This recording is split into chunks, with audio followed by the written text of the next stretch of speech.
આજે આપણે બાજરીના લોટના વડા બનાવીશું, તીખા અને ચટપટા. જનરલી આપણે બાજરીના લોટના વડા આપણે થેપીને બનાવતા હોય છે. આજે હું વણીને બતાવીશ. તેના માટે એક મિક્સર જારમાં 4 થી 5 નંગ મરચાં તીખા, 10 થી 12 નંગ લસણની કળી,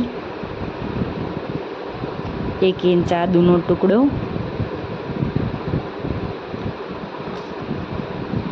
1 ચમચી જીરું, ત્યારબાદ પાણી ઉમેર્યા વગર આપણે ક્રશ કરી લેવાનું છે. અધકચરું આપણે ક્રશ કરવાનું છે આ રીતનું.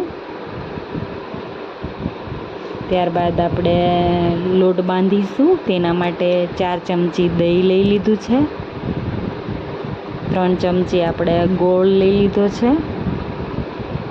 ગોળને આપણે દહીંમાં મિક્સ કરવાનો છે આ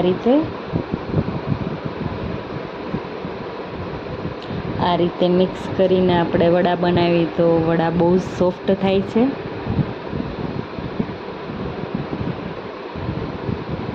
આપણો ગોળ મિક્સ થઈ ગયો છે.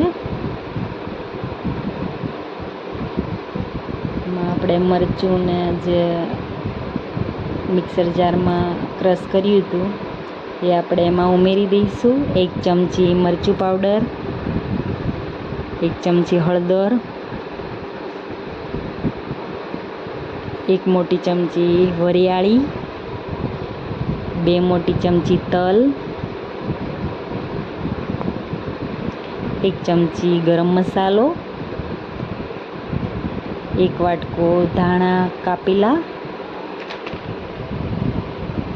અડધી વાટકી લીલા મેથીના પાન, 1 વાટકી મોણ માટે આપણે તેલ ઉમેરીશું.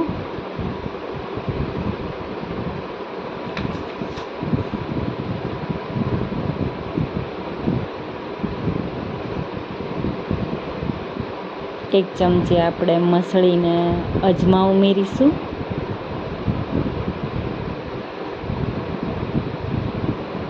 બધા જ મસાલાને આપણે આ રીતે મિક્સ કરી લેવાના છે.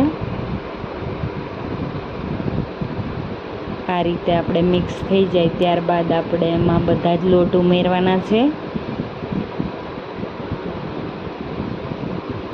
1 મોટો વાટકો બાજરાનો લોટ,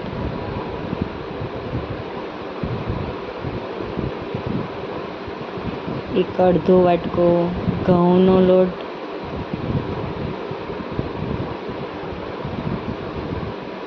1 અડધો વાટકો રવો ઉમેરીશું પતલો.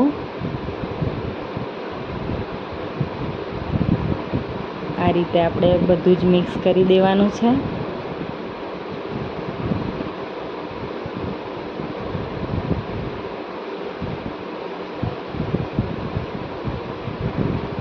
આ રીતે મિક્સ કરતા જઈશું ને આપણે થોડું થોડું પાણી ઉમેરીશું.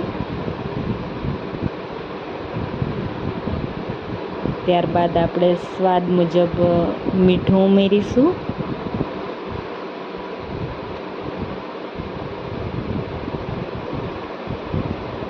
વધારે પતલો પણ નહીં, વધારે જાડો પણ નહીં, એ રીતનો આપણે આ લોટ તૈયાર કરવાનો છે. ત્યારબાદ તેલ લગાવીને આપણે આ રીતે મિક્સ કરી દેવાનો છે લોટને.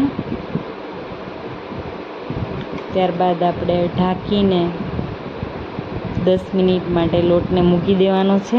10 મિનિટ થઈ ગઈ છે. ત્યારબાદ આપણે એક લુઓ લઈને આ રીતે આપણે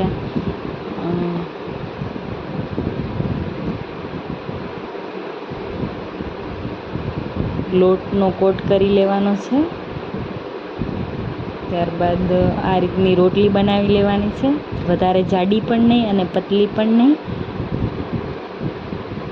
ત્યારબાદ આપણે આ રીતનો એક ગોળ લઈ લેવાનું છે.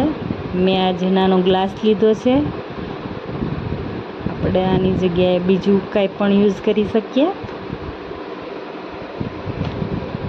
આપણા વડા તૈયાર થઈ ગયા છે. ત્યારબાદ આપણે ગરમ તેલમાં વડાને તળવાના છે.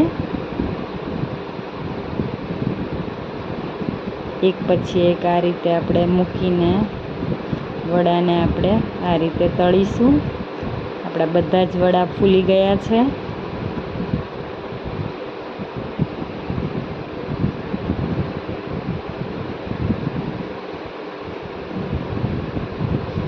આ રીતના આપણા બધા જ વડા તૈયાર થઈ ગયા છે, ફૂલેલા.